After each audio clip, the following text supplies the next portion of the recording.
You got a 9-minute video, and you had more than a dozen witnesses overall. And based on everything that you've brought to the table, I feel absolutely confident in saying you witnessed a UFO.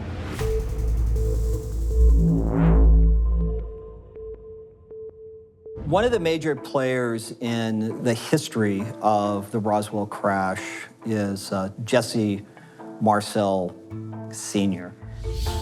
The military sent out Jesse Marcel. He picked up material that was out there and he brought that material home, said that this was from a crashed UFO, and showed his family, including Jesse Marcel Jr. when he was like 11, 12 years old. And what's your recollection about what the material looks like? There was a lot of rather thick foil-like material, kind of not a shiny aluminum, but burnished or a slate gray type of aluminum metal. The sad case on this is the fact that not long after that, the government comes out and basically says, no, it was a weather balloon. I have a degree in geology, and that's my trade, that's what I teach. So I wanted to use my scientific knowledge to essentially find some evidence to prove that there is actual extraterrestrial material. The crash site is a little bit over a 2-hour drive, and of that, there's probably 20 miles of dirt road. And then you get into some very remote ranch land. There's no vegetation, it's typical desert. After doing all the research, I plotted it out on maps and I had aerial photographs. I knew I was in the right place and I started looking with a metal detector.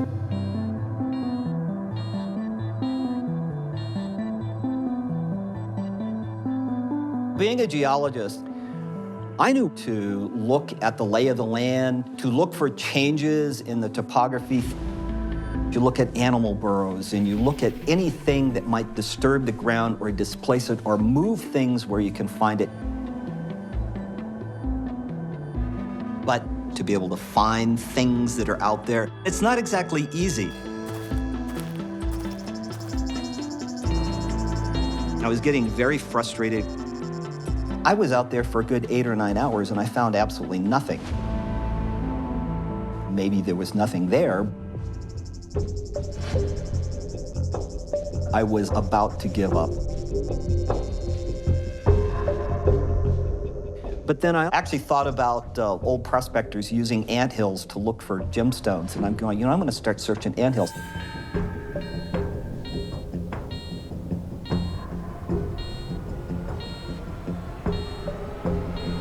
And I got lucky.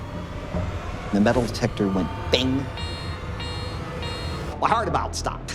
So I got pretty excited about it. It was in an anthill, and I dug down in the anthill. Finally, I got down to this little pile of dirt and kind of dusted it off and looked down at it. I'm going, my God, there's a piece of metal here. I managed to find this stuff right here. It's metal. And it's dingy, and it's twisted, and it's mangled up. And there's edges that look like they're melted. It doesn't look like something you would normally find laying out in a remote place in the desert.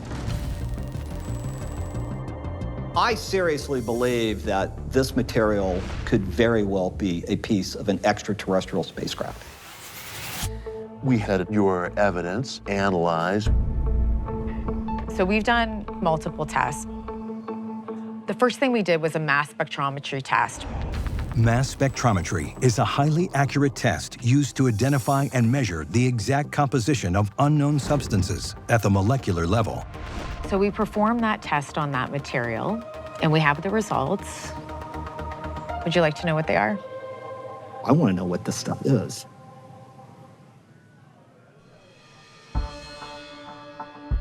So the testing revealed that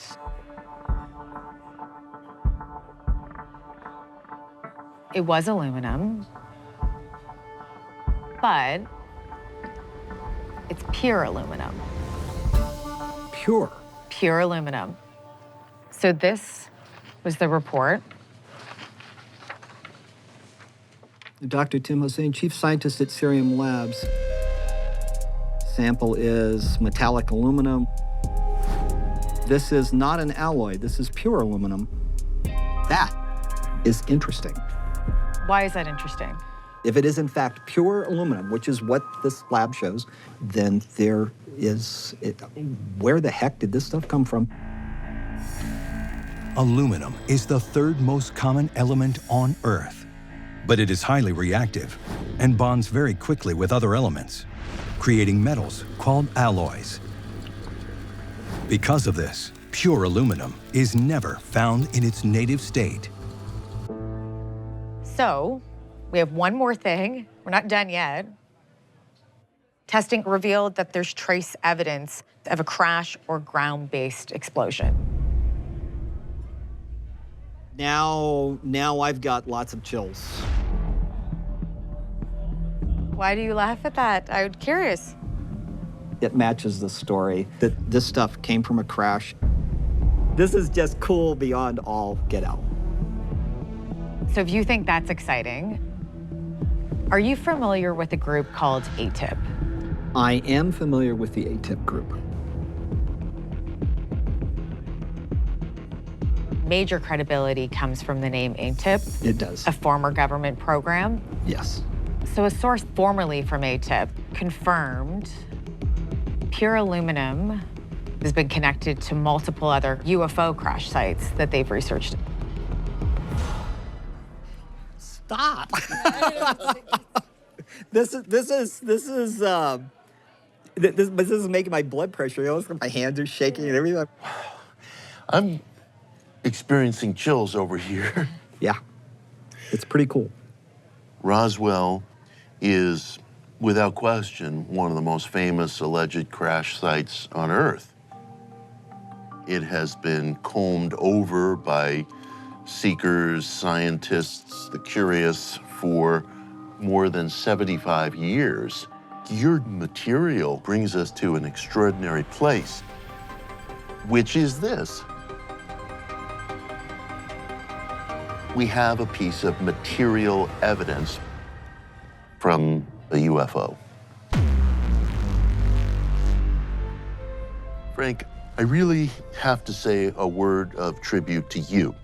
The willingness that you have demonstrated to ask pure questions, to satisfy that undying human need to know what is out there.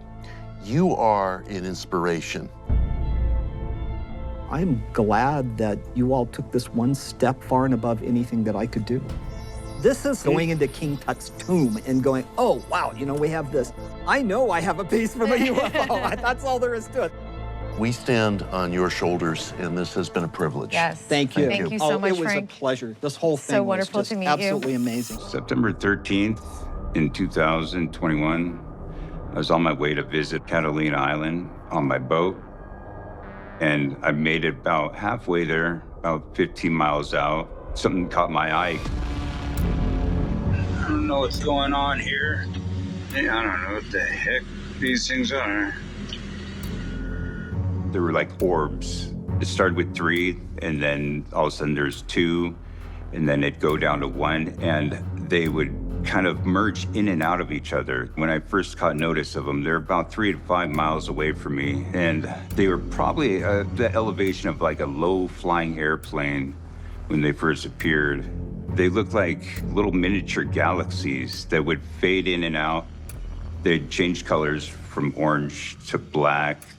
Black was the weird one. It had like a negative light. You could still see it, and it wasn't glowing, but I don't know how to really explain it. I was living on my sailboat. I was anchored right outside of Catalina Island. I always kept my eye out for him when I knew that he was coming over. I saw what I thought were flares, except they didn't have the pattern of flares. So I called the Harbor Patrol. I told them that Dora was coming over, and I didn't know if those were flares. Maybe he was in trouble. Harbor Patrol was like, well, nobody's calling in, and They came and parked next to my boat. In fact, one of the harbor patrol guys came with his binoculars, he's looking, and said, nope, we don't know what that is. Those aren't flares. By then it caught like a little crowd and there was other boaters looking. So I called him and I was like, hey, do you see those lights out there? How far away are you? He's like, oh my God, there's these balls of light. I'm filming them right now. I hear they respond to laser. I went inside my boat, I got a laser pointer out and I started shooting lasers out at them. As I'm narrating through the video, they were interacting, they could hear me and they like kind of responded to my voice. Kind of trippy though. Where'd the third one go? There was 3. I'm like, yeah, there was 3 of them, but now there's 2 of them. I'm like, where'd the third one go? And then all of a sudden, bink, there's a third one right there. Okay, there's the third. Oh wow, they came back. They dropped down right above the ocean, started coming straight at me, which kind of freaked me out a little bit. It's kind of unnerving to have these weird glowing orbs like coming straight at me. They seem to be coming this direction. Okay, let's take a look at this. Can you tell me where you are? When it happened, Avalon is right there. Yep. You got mainland, and you have Catalina Island that sits about 35 miles out from my home harbor. Yep. And I was somewhere right in between those points. Catalina Island sits 47 miles off the coast of Southern California. Thor was traveling from the harbor in Dana Point west towards Catalina and was about half, or 23 miles from home port, when he encountered the lights. What's the direction you were looking? I was actually looking towards the power plant and the military base, which was right behind me. And so where was your direction? What were you facing? I was just outside of Avalon Harbor, anchored, and looking straight out towards Dana Point. So you know that Catalina is very rich in UFO history. Have you heard of the Tic Tac incident? I have heard the word Tic Tac before. I can't say I know of the incident, though. In 2017, the New York Times posted a thermal imaging video of a Tic Tac-shaped object filmed by a Navy fighter pilot off the coast of Catalina Island in 2004. The video shed light on the top-secret Pentagon program called ATIP, the Advanced Aerial Threat Identification Program, which is tasked with tracking and analyzing potential UFO activity for the U.S. military. Where you were was very close where the Tic Tac incident happened. So the first thing we did was check the marine casualty database to see if anybody had an emergency or they had to shoot off an emergency flare. The Marine Casualty Database logs all open water emergencies in the Pacific Ocean. According to their records that night, there were no reports of trouble.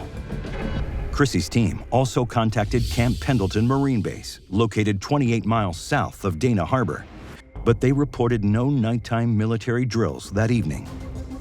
There was no supporting evidence of parachute flares or any military activity during those times. So then we had to look at satellite data. We know that there's multiple launches that happen in that area. Vandenberg Air Base is located only 155 miles from Catalina and routinely launches satellites into orbit. On September 13th, the airbase launched a SpaceX Falcon 9 rocket containing 51 Starlink satellites. I did witness that launch from Vandenberg that evening. It wasn't until 30 minutes, half an hour afterwards, that I started seeing these strange lights. You're right, it's 25 minutes. Okay. The SpaceX launch occurred at 8:55 p.m., 25 minutes before Thor's encounter. Based on the trajectory of the rocket and the time, analysts have concluded that Thor's sighting could not have been the launch from the airbase. So we don't know what it is.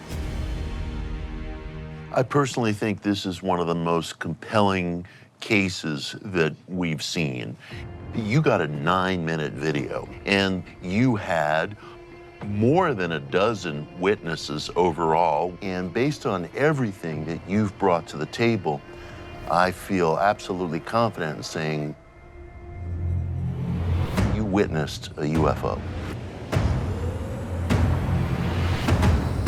awesome. Yeah, it's amazing. It's good confirmation. They're out there.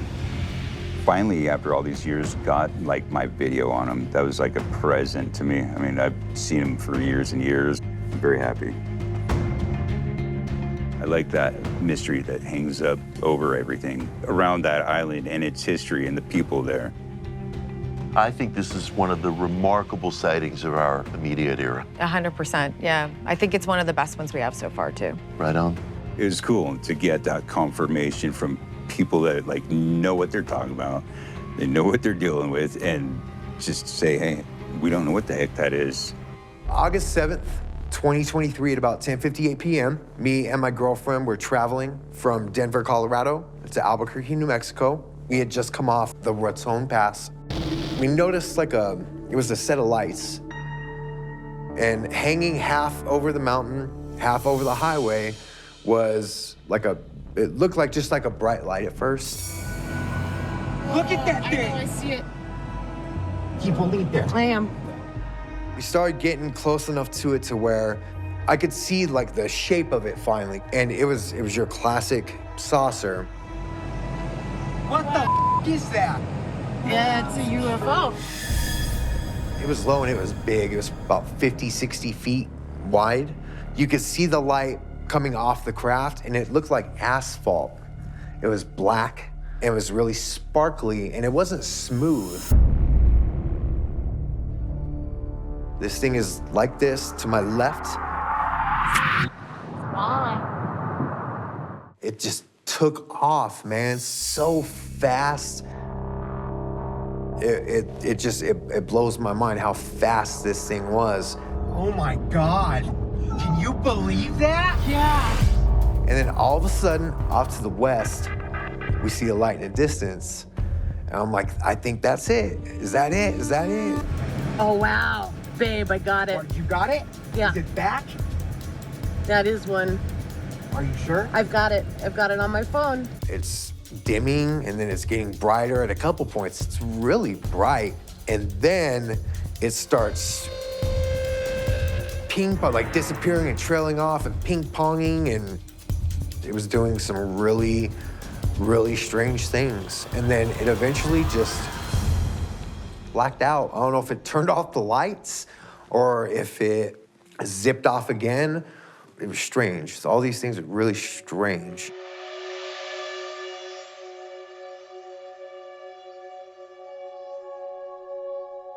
There's nothing special about me. I'm just like a normal dude, you know what I mean? So why have I seen these things as opposed to, other people haven't seen these things?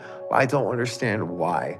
What's the point? Why put on a show? What are you doing? If I find out today that what I saw cannot be explained, that just adds to the overall mystery of my life. My question to you is, what are you looking to gain from our exchange today? I just wanted to see if I could gather any data, because some of this stuff is just so far out there. What are these things? What is their intent, and who's behind the wheel? Yeah. No matter what, no video footage or pictures is going to answer that. We need hard data with a lot of this stuff, and unfortunately, that's not available to the public right now. I like to know I'm not crazy. I appreciate your account because it's very vivid. You paid a lot of attention to your surroundings. You have stepped up with evidence. You want data, you want answers. Chrissy has studied this material, and I want to hear from her on it. I'm excited to see what you came up with. You ready? Yeah, let's do it. Andreas Schirm submitted a 2-minute-long video recorded on the Raton Pass in New Mexico on August 7th, 2023 at approximately 10:50 p.m. The clip shows a light off to the side of the road, moving erratically in the sky. So the first thing we did was search flight data, satellite, ISS, and rocket launch dates, and cross-check them with date, time, and location of your sighting. So when we cross-checked date, time, and location, we did find flight data that showed 2 flights within view,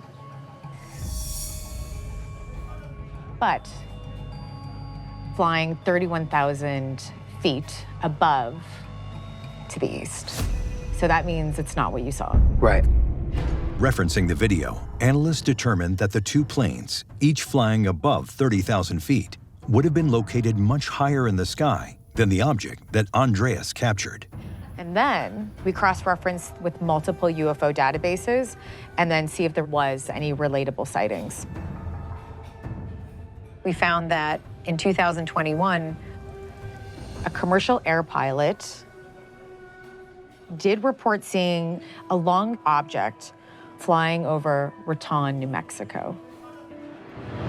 Have any targets up here? We just had something go right over the top of us that, I hate to say this, looked like a long cylindrical object that almost looked like a cruise missile type of thing moving really fast that went right over the top of us.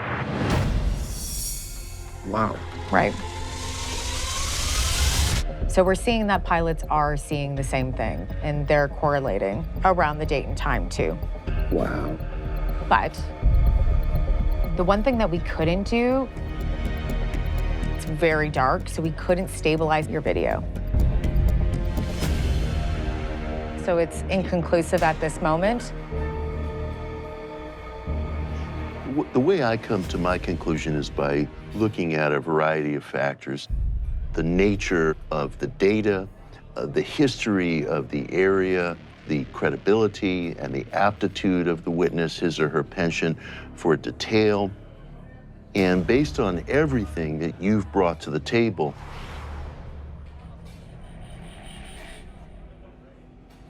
you witnessed a UFO.